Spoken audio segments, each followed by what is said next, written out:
Hi all. അപ്പോൾ ഇന്ന് നമ്മൾ ചെയ്യാൻ പോകുന്ന വീഡിയോ എന്ന് പറയുകയാണെങ്കിൽ മോട്ടിവേഷൻ പടങ്ങളൊക്കെ ഇഷ്ടപ്പെടുന്ന ആൾക്കാരാണ് നിങ്ങളൊക്കെ. തീർച്ചയായിട്ടും നിങ്ങൾ കണ്ടിരിക്കേണ്ട ഒരു പടമാണ് യോലോ. 2024 ഇറങ്ങിയ ഒരു പടമാണ്. നമ്മുടെ ലാസ്റ്റ് ഇപ്പോഴും എൻ്റെ മനസ്സിൽ തങ്ങി നിൽക്കുന്ന ഒരു പടമാണ്, അല്ലെങ്കിൽ ഓർത്ത് നിൽക്കുന്ന ഒരു പടങ്ങളിൽ ഒന്നാണ്.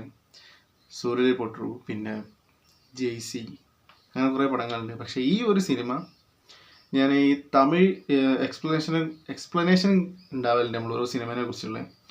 അതായത് ഇംഗ്ലീഷ് പടങ്ങൾ, കൊറിയൻ, ഇങ്ങനെയുള്ള ഓരോ കുറേ പടങ്ങളൊക്കെ ഞാൻ കണ്ടിട്ടുള്ളതും കേട്ടിട്ടുള്ളതും നോക്കാം.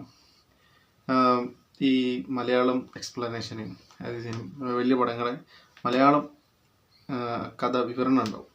അങ്ങനെ എനിക്ക് കിട്ടിയൊരു പടമാണ് യോലോ. 2024 ഈ സിനിമ ഇറങ്ങിയത്.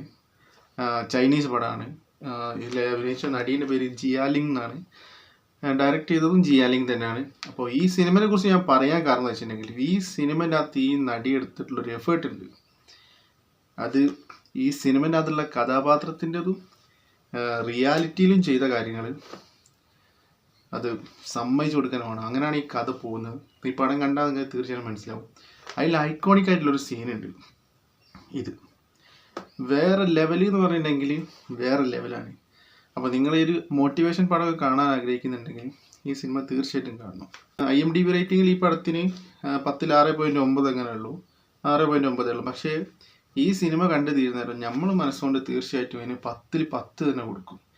കാരണം ഈ സിനിമേൻ്റെ അകത്ത് പോണ കഥ അങ്ങനെയാണ്. അതെന്ന് വെച്ചിട്ടുണ്ടെങ്കിൽ എനിക്ക് ഈ സിനിമ ഭയങ്കരമായിട്ട് കണക്റ്റ് ആയിട്ടുള്ളൊരു സിനിമയാണ്. കാരണം ഞാനെന്ന് പറഞ്ഞ ഒരാൾ മടിയൻ എന്ന് പറഞ്ഞിട്ടുണ്ടെങ്കിൽ ഭൂലോക മടിയനായിട്ടുള്ള ഒരാളാണ്. അപ്പോൾ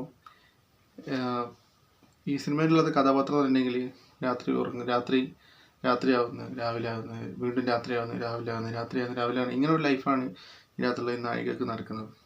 എൻ്റെ കാര്യം സംബന്ധിച്ചിടത്തോളം അങ്ങനെയൊക്കെ തന്നെയാണ് പോയിക്കൊണ്ട് നിൽക്കുന്നത്. പക്ഷേ ഒരു ടേണിംഗ് പോയിന്റ് വരുന്നുണ്ട്. അപ്പോൾ എന്തുകൊണ്ട് ഈ കഥാപാത്രം ഇങ്ങനെയായി, പിന്നെ കഥാപാത്രത്തിന് എന്താണ് സംഭവിക്കുന്നത്, ഒരു ട്രാൻസ്ഫോർമേഷൻ നടത്തുന്ന ഒരു കുറച്ച് രംഗങ്ങളുണ്ട് അതിനകത്ത്. അത് ശരിക്കും നമ്മളെ ഫീൽ ചെയ്യിപ്പിക്കും. തീർച്ചയായിട്ടും ഈ വീഡിയോ കാണുന്ന ഒരാളാണെങ്കിൽ ഒരാൾ ആ സിനിമ കണ്ടു നോക്കുന്നുണ്ടെങ്കിൽ ഞാൻ ഈ പറയുന്ന കാര്യം തീർച്ചയായിട്ടും നിങ്ങൾക്ക് ഫീൽ ആവും. കാരണം ആ സിനിമേൻ്റെ അകത്ത് നമ്മൾ ഒരു ഐക്കോണിക് ആയിട്ടുള്ള കുറച്ച് സീനുകൾ വരുന്നുണ്ട്. ആ സീന് കാണുമ്പോൾ തീർച്ചയായിട്ടും നമുക്ക് ആ നടീനോടും നടിയെടുത്ത എഫേർട്ടിനോടും നമുക്ക് ഒരു റെസ്പെക്റ്റ് തോന്നും, ആ കഥാപാത്രത്തിനോടും. ആ സിനിമ കണ്ടു കഴിഞ്ഞാൽ നമുക്ക് ചെറിയൊരു കണ്ണീര് എന്തായാലും വരുന്നുള്ള ഉറപ്പാണ്. പിന്നെ നമുക്ക് എൻ്റെ മനസ്സിൽ തന്നെ തോന്നും നമുക്കൊരു ട്രാൻസ്ഫോർമേഷൻ നടത്തണം. അപ്പോൾ നിങ്ങൾക്ക് ഒരു മോട്ടിവേഷൻ പടങ്ങളൊക്കെ കണ്ട് ഇഷ്ടപ്പെടുന്ന ആൾക്കാരാണെങ്കിൽ, അല്ലെങ്കിൽ കാണാൻ ഇഷ്ടപ്പെടുന്ന ആൾക്കാരാണെങ്കിൽ തീർച്ചയായിട്ടും ഞാൻ സജസ്റ്റ് ചെയ്യുന്നൊരു പടമാണ് യോലോ. അപ്പോൾ അതിൻ്റെ അകത്ത് ഒരു കിടിലൻ സീനുണ്ട്.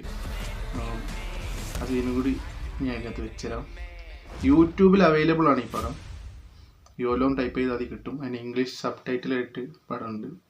അപ്പോൾ തീർച്ചയായിട്ടും നിങ്ങൾ കാണണം. കാണാത്തവരൊന്ന് കണ്ടു നോക്കി. ജസ്റ്റ് ഒന്ന് സജസ്റ്റ് ചെയ്തേ ഉള്ളൂ. അപ്പം ബൈ.